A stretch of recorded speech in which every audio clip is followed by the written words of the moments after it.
오늘은 한국 전쟁 6.25가 발발한 지 73주년 되는 날입니다. 1950년 6월 25일 새벽 4시에 북한이 침공하여서 시작된 전쟁이 1953년 7월 27일에 휴전협정을 맺으면서 중지되었습니다. 하지만 그 전쟁으로 인하여서 남과 북, 민과 군이 합쳐서 137만 명이 사망하고 실종자가 수백만 명에 이르렀고 피난민 역시 수치로 잡히는 것만 240만 명입니다. 미망인이라고 남편을 잃은 이들이 20만 명이었고 부모를 다 잃은 고아가 10만 명이 넘었습니다. 민족의 가장 큰 비극이지요. 무엇보다 이 전쟁으로 인해서 가장 큰 피해를 입은 사람들 그리고 장소들은 교인들과 교회들이었죠. 북한군 공산주의자들이 가장 먼저 들어가면 색출하고 또 검거했던 사람들이 교인들이었습니다. 고문하고 또 살해했습니다. 교회는 불태워 방화하고 무너뜨리고 파괴하려 했습니다. 파악된 전쟁 순교자만도 수백 명에 이릅니다. 또 수많은 크리스찬들이 납북되고 행방불명됐습니다. 한국전쟁이 마무리되어 가던 해에 미국 오레곤주의 유게네라는 마을에서 한 영화가 상영이 되었는데 영화라기보다는 영상이었는데 그 내용이 한국전쟁이 낳은 고아에 대한 영상이었습니다. 좀 비참한 영상이었다고 합니다. 그 결론이 이들을 돌봐줄 손길이 필요합니다. 근데 한 농부 부부가 그 영화를 보고 집으로 돌아가면서 대화를 나눴어요. 여보, 우리가 좀 형편이 좋지 않은 부부이지만 가난한 농부이지만 우리가 그 아이들을 위해서 무엇을 좀 할 수 있을까? 대화를 나누었는데 삶이 어려우니까 마음은 있는데 이제 도움을 주기가 좀 어려웠습니다. 근데 살아가면서 그 영상이 잊혀지지가 않은 겁니다. 거기서 보았던 그 아이들이 눈에 아른거리고 또 마음속에 이 들리는 소리를 도저히 외면할 수가 없게 됩니다. 그래서 생활을 좀 정리하고 한국에 방문합니다. 직접 와서 보니까 더 처참하고 고아들이 너무 많은 겁니다. 그래서 일단 부부가 사실은 자기 그 내외간에 6 아이들이 있었지만 8명의 고아들을 입양해서 데려오지요. 근데 이 일이 신문을 통해서 알려지게 되면서 많은 사람들이 이 부부를 돕겠다고 일어나게 됩니다. 그래서 1955년에 한국 전쟁 고아를 돌보는 기관이 생기죠. 이 부부의 성을 따서 홀트 양자회, 이후에는 홀트 아동복지회가 됩니다. 한경직 목사님께서도 이것에 관심을 많이 가지셨죠. 그래서 초창기에 이사장으로 섬기기도 하셨습니다. 처음에 이 홀트 부부는 그냥 그리스도인으로 그냥 크리스찬으로 자기 만족하면서 살아갈 수 있었는데 씨앗을 심고 열매가 맺히고 그 열매가 또 그 다음 씨앗을 낳게 된 겁니다. 근데 최근에 들려오는 기사를 통해서 접하게 되는 소식을 보면 이 좋은 뜻으로 생겼던 이 복지회 재단도 인간의 이윤과 이 사욕에 변질되면서 좋지 않은 부작용들이 일어나고 또 많은 비난을 받고 있는 것도 현실입니다. 2023년 희년의 달, 희년을 열고 6번째 달, 성령의 달로 지내면서 오늘 마지막 5번째 말씀을 함께 나눕니다. 첫 번째 성령 불길에 대한 말씀, 무너졌던 나의 재단, 나의 예배를 다시 수축한 하나님보다 더 애착했던 내 삶의 우상들을 거기에 놓고 불태우는 성령의 역사였습니다.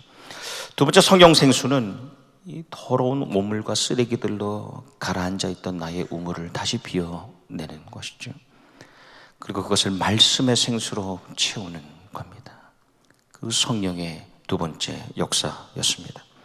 세 번째 성령 바람은 혼돈과 공허와 흑암, 무질서하고 또 무능력하고 무소망의 상태에 있었던 마른 뼈와 같았던 내 삶에 성령의 숨이 루아흐 푸니마가 불어오므로 내 삶이 변화되고 나 혼자가 아닌 우리가 하나님의 군대로 질서가 잡히고 능력이 생기고 소망을 품은 하나님의 군대로 일어나게 하시는 성령의 역사하심이었습니다. 지난 시간 마지막 네 번째 성령 은사는 하나님의 아들과 하나님의 딸로 하나님의 내려오신 큰 은혜, 가장 큰 은혜를 받은 자로서 하나님이 주시는 은사를 가지고 하나님의 교회를 위하여 살아가게 하시는 성령의 역사하심이었습니다.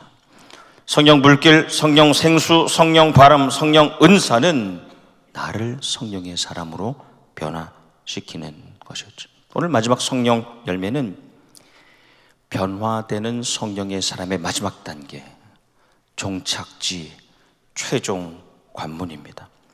성령의 역사심으로 태워지고 씻겨지고 비워지고 채워지고 세워지는 계속되는 그 깨달음과 끊어냄, 깨달음과 끊어냄, 각과 단의 과정을 통해서 맺히는 마지막 결실입니다.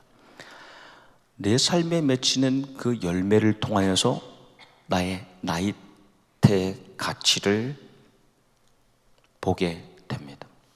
내가 내 삶에 맺히는 그 열매를 통하여 내가 가지고 있는 그 나이테의 가치가 평가되고 매겨집니다. 자신만을 위한 나무가 아니라 다른 이들을 먹여 살리는 열매의 나무로 평가되는 것이죠. 만약 나에게 다른 사람에 대해 관심을 가지고 특별히 약한 사람들을 돌보는 그 사랑의 은사가 있다면 그 능력 자체가 내 삶의 결론이 될 수는 없습니다. 그 은사가 발휘되어서 삶에서 열매로 맺히는 그 사랑의 열매가 최종적인 결론이 되는 것이죠. 어떤 예를 들면 성령님께서 선사하시는 방언의 은사, 세상의 사람의 언어가 아니라 하늘의 언어로 하나님과 소통하는, 하나님과 더 깊은 관계로 들어가는 이 능력은 이 신비스러워 보이는 능력을 그냥 자랑하는 것이 결론이 되어서는 안 되는 것이죠. 이 능력을 통하여서 그분과 조금 더 오래, 조금 더 친밀한 관계로 들어가라 하나님의 뜻을 분별하고 그 분별한 것을 통하여 하나님의 일을 성취하는 것이 마지막 결론이 되어야 되는 것이죠. 그래서 누구도 은사를, 그 영적인 능력을 자랑할 필요가 없습니다. 자랑해서는 안 되는 겁니다. 이후로 놀랍게도요, 열매를 보여주는 사람들은 은사를 자랑하는 것에 관심이 없는 성숙함, 그 신앙의 성숙함에 이르렀다는 겁니다. 열매는 은사를 통해 맺힙니다. 성령의 열매는 성령의 은사를 통하여 맺히게 되는데 내게 은사가 있다고 해서 열매가 반드시 맺히는 것은 아니죠. 내가 사랑하는 능력이 있다 하여도 사랑을 실천하지 않으면 열매는 보이지 않습니다. 열매의 사람은 반드시 은사의 소유자이지만 은사를 가졌다고 해서 꼭 열매의 사람이 되는 것은 아닙니다. 우리가 은사 능력의 사람에만 그치는 것이 아니라 결실하는 인생이 되기를 소망하는 것이죠. 사도 바울이 첫 번째 여행하는 가운데에 잠시 머문 곳이 갈라디아입니다. 그 지금의 터키 중부에 있는 지역인데 거기에 세운 교회가 갈라디아 교회입니다. 사도 바울이 떠나고 난 다음에 이 교회가 문제가 생기는 겁니다. 특별히 세 가지의 문제가 있었는데 첫 번째, 율법주의 이단들이 들어왔습니다. 그래서 이 잘못된 가르침을 전하다 보니까 교인들이 혼란스러워졌습니다. 두 번째, 쾌락주의자들이 들어왔습니다. 마음대로 살아도 된다는 겁니다. 자유를 누리자, 그것이 방종에 되어서 마음껏 사는 사람들이 교인들을 어지럽혔습니다. 세 번째, 익명의 반대자들이 바울을 반대했습니다.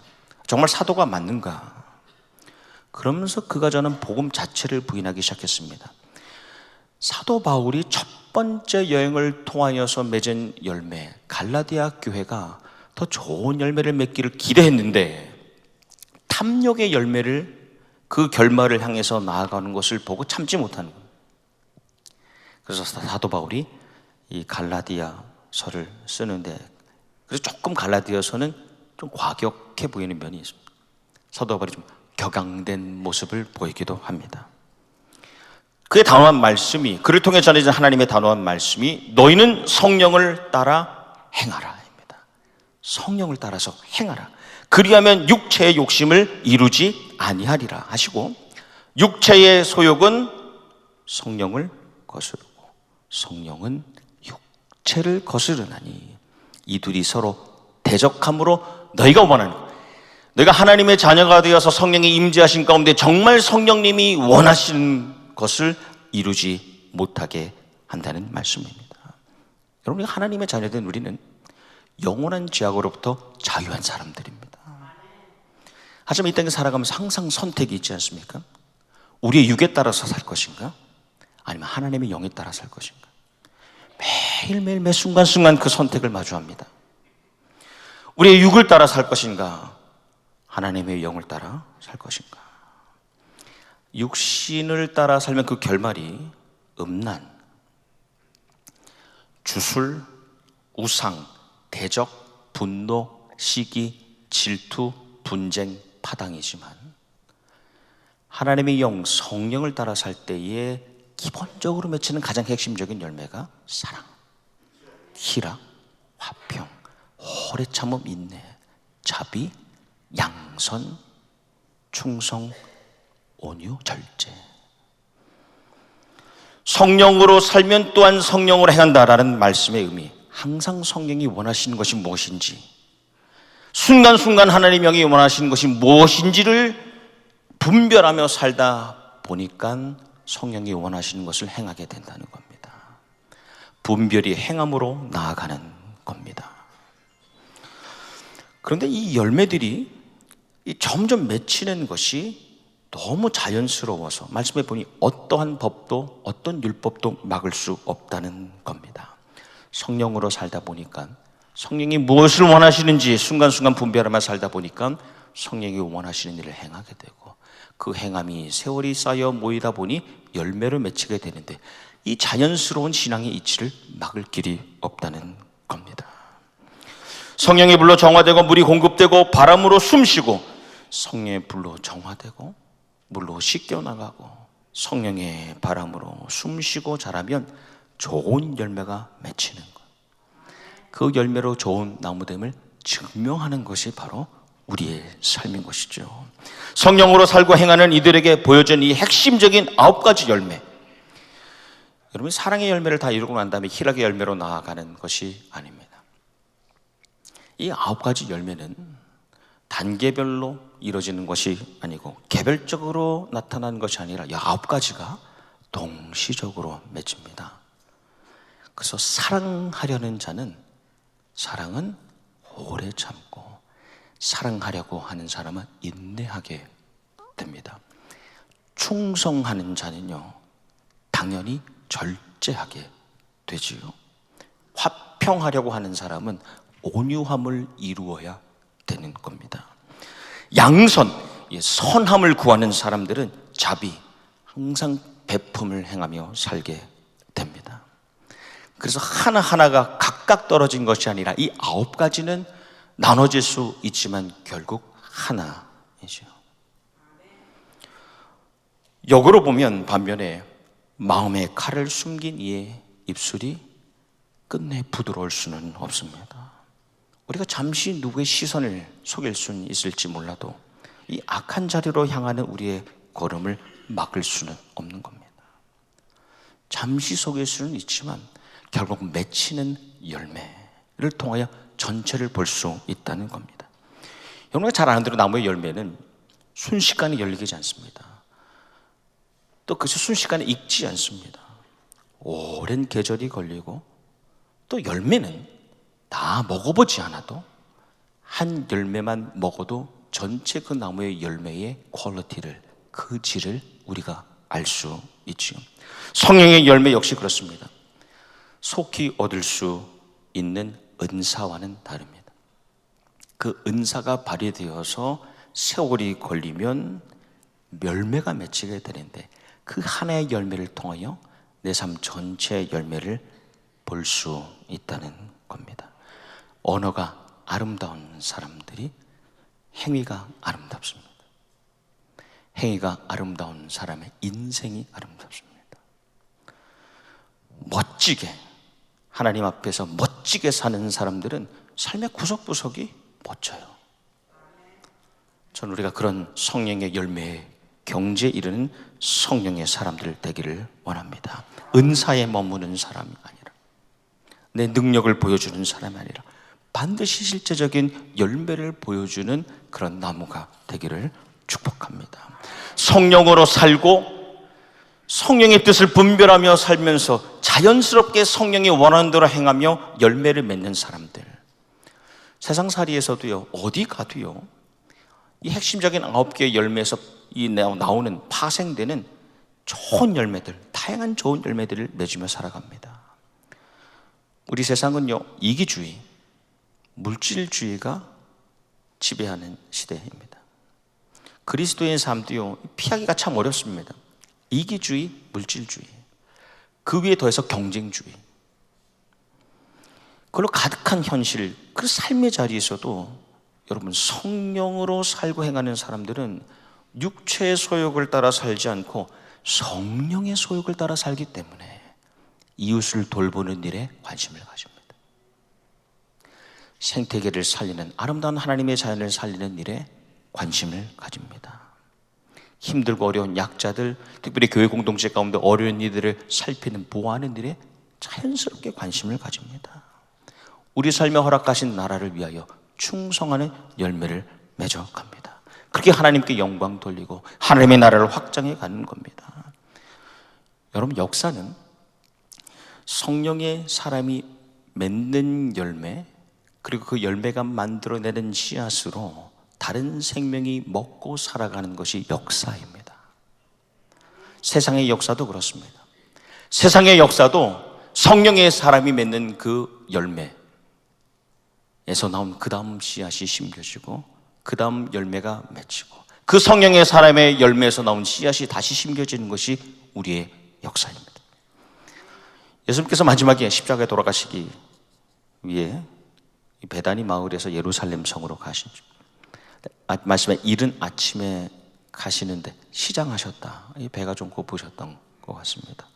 마침 길가에 무화과 나무를 보시고, 멀리서 보시고 입이 많으니까 기대하시고 가까이 가서 보시니까 열매가 없잖아요. 마가복음 강의 시간에 잠깐 나눴습니다만, 여러분, 이 무화과는 1년에 2차례 열리죠. 5월에 열리고 10월에 열립니다. 저희 예전 가정의 집에도 무화과 나무가 있었는데 5월 되면 열려요. 그걸로 잼도 만들어 먹기도 하고. 근데 예수님께서 지나시던 이 때는 5월 전에 4월 무렵이었습니다. 그러니까 열매가 없을 수도 있었던 거죠. 그런데 예수님께서 지나시면서 열매 없음을 보시고 전에 하시지 않으셨던 매우 독특한 다른 모습으로 말씀을 주시는데, 내가 이제부터 영원히 열매 맺지 못하리라 라고 생물을 저주하십니다. 그 생물이 마르지요. 그래서 죽음으로 열매 맺을 기회를 영영 잃어버립니다. 이어지는 말씀이 너희도 회개치 아니하면 다 이같이 망하리라 입니다. 근데 이 사건은 예수님께서 다른 많은 사람들, 무리들과 함께 나누신 것이 아닙니다. 제자들과만 나누신 겁니다. 하나님의 궁극적인 기대하심, 이 제자라고 하는 사람들을 위한, 그들을 향하신 하나님의 궁극적인 기대하심이 무엇이냐면 무성한 잎이 아니라 주님의 때에 주님이 만족하실 열매를 드리는 겁니다. 우리가 사는 요한복음 15장 포도나무 비유 또는 참 포도나무 비유 가운데에 이런 말씀이 있죠. 너희가 열매를 많이 맺으면 내 아버지께서 영광을 받으실 것이요 너희는 내 제자가 되리라. 그것을 좀 쉬운 말씀으로 풀면 이렇습니다. 너희가 열매를 많이 맺어서 내 제자가 되면입니다. 아무나 제자가 아니라, 은사와 능력이 있다고 제자가 아니라, 너희가 열매를 많이 맺어서, 하나님이 원하시는 때 하나님의 열매를 많이 맺어야만 제자가 된다는 겁니다. 제자라 하여서 잎이 무성하여서 직분도 지위도 명예도 물질도 능력만 있다고 해서 제자가 되는 것이 아니라 주님이 시작하실 때에 열매로 그분의 마음을 시원케 해드린 이가 제자라는 것이죠. 여러분, 이 포도나무 비유는 그냥 포도나무 비유라고 하지 않고 참 포도나무라고 합니다. 포도나무 자체가 주인공이 아니라는 거죠. 포도나무를 평가하시는 이가 있다는 겁니다. 참과 거짓이 있다는 겁니다. 그 나무를 평가하시는 이, 심판하신 이가 주님이시고 그분이 주인 되신다는 겁니다. 나무에 열매가 없다는 것. 나무에 열매가 없다는 것은 씨앗이 없다는 것이죠.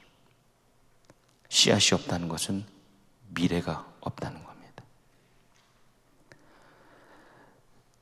나무에 열매가 없다는 것은 씨앗이 없다는 것이고, 씨앗이 없다는 것은 영원하신 하나님의 영광과는 상관없이 내 때에 나만 잘 먹고 나만 잘 되는 것에 관심을 가진다는 겁니다. 오늘 우리가 맺은 열매는 그 다음에 씨앗이 되기 위하여 맺히는 열매입니다. 나성영락교회가 이 좋은 나무에 풍성한 열매가 맺혀야 되는 것은 많은 씨앗이 퍼져서 그 다음 열매를 기대할 수 있게 하는 것이고, 영원하신 하나님이 우리가 아니라 이제 50살 된 우리 교회가 아니라 영원하신 하나님이 영광 받으시도록 하는 것이 줄 믿습니다. 1953년에 휴전이 되었으니까 올해로 휴전 70주년을 맞고 그것을 기념하는 행사들도 제법 있습니다. 여러분, 전쟁 직후 이 6.25를 경험하신 어르신들도 많이 계실 텐데 얼마나 암울했습니까? 정말 암울했던 대한민국이 자유와 민주와 정의와 평등과 평화를 깨닫게 된 그 가치를 알게 되지 않습니까? 그리고 발전을 시작하지 않습니까? 여러분, 어떻게 그것이 가능했습니까? 교회, 교인들이 그 모든 역사 과정 가운데 중심에 있었기 때문에 그래요. 부인할 수 없습니다. 교회와 교인들이 그 가치를 알고 그것을 깨닫고 나라를 그렇게 발전하도록 만든 것 아닙니까? 근데 여러분, 이것이 우리 교인들에게 교회에 공이 있다는 것이 아닙니다. 모든 것이 하나님의 영의 역사하심 아닙니까? 성령의 사람이 맺는 열매로 역사는 이어져가는 겁니다. 세상의 정치인들, 경제인들, 대단한 CEO들이 만드는 것이 아니라 성령의 사람들이 맺는 열매로 역사가 이어져 간다고요. 예전에는 성령으로 살고 성령으로 행하는 이들, 정말 참 포도나무 그리스도인들이 많았습니다. 그들이 사회에서도 직장에서도 나쁜 열매가 아니라 좋은 열매를 맺었죠. 빛의 열매, 어둠의 열매가 아닌 빛의 열매, 참됨, 착함과 의로움과 정의로움과 지실됨. 그래서 세상도 교인들을 보면 교인들은 착하다, 교회는 의롭다, 그리고 교인들은 진실되다 라고 생각을 했어요. 그래서 뭐 써주지 않고도 돈을 빌려주잖아요. 죽었잖아요. 요즘은 교인들은 더 돈을 안 빌려주는 것 같아요.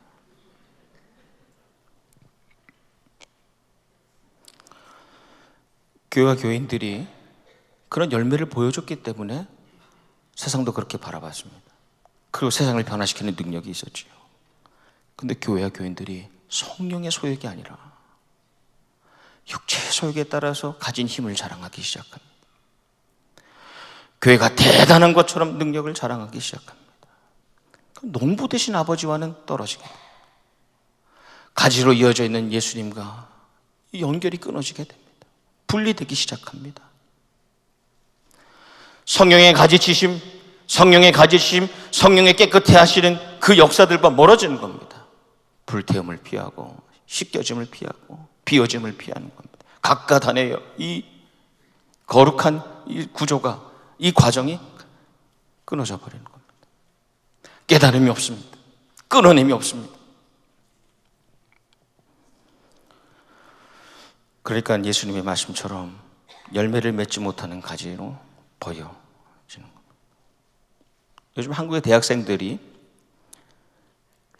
한국 대학생들의 크리스찬 비율이, 미국은 이미 오래전에 그랬지만 한국도 크리스찬이라고 고백하는 고백이 5%입니다.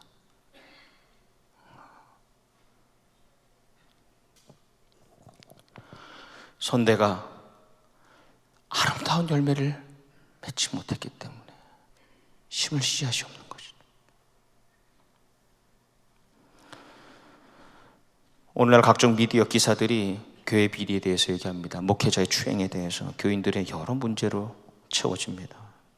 그 세상이 교인들에게서 열매 자체를 기대하지 않습니다. 인간적인 욕심으로 채워지는 듯해 보였던 에베소 교회를 향해 사도 바울을 통해 주신 말씀이 너희는 열매 없는 어두움의 일에 참여하지 말고 도리어 책망하라. 여러분, 우리 안에 책망이 없지 않습니까? 교회의 책망이 사라졌습니다. 값싼 은혜로 살아가지 않습니까? 전 우리 교회가 50년을 지나면서 세상을 향해서 좋은 열매를 계속하여 보여줄 수 있기를 소망합니다. 우리 교회는 그런 교회였잖아요. 또 지금도 그런 교회인 줄 믿습니다. LA 근역에서, 남가주에서, 미주에서 나성영락교회 교인이다. 삶이 예배된 그 자리에서 성령의 열매 맺는 나성영락의 교회는 착하더라, 의롭더라, 진실되더라. 빛의 열매를 맺는 저 여러분 되시기를 주님의 이름으로 축복합니다. 우리가 이제 열매를 맺어야 우리 다음 세대가 그 씨앗을 또 심을 수 있게 되는데, 좋은 열매로 좋은 나무됨을, 그 나이테의 가치를 증명해내시기를 주님의 이름으로 축원합니다. 기도하시겠습니다. 주님의 성령 임하셔서 충만히 일하여 주셔서 태우시고 씻으시고 비우시고 다시 채우시는 놀라운 역사가 이 교회 가운데 일어나게 하여 주시고, 성령의 사람들로 가득가득 채워져 은사를 자랑하기보다 열매를 보여주는 성령의 사람, 성령의 교회 되게 하여 주시옵소서. 예수님 이름 받들어 기도합나이다. 아멘.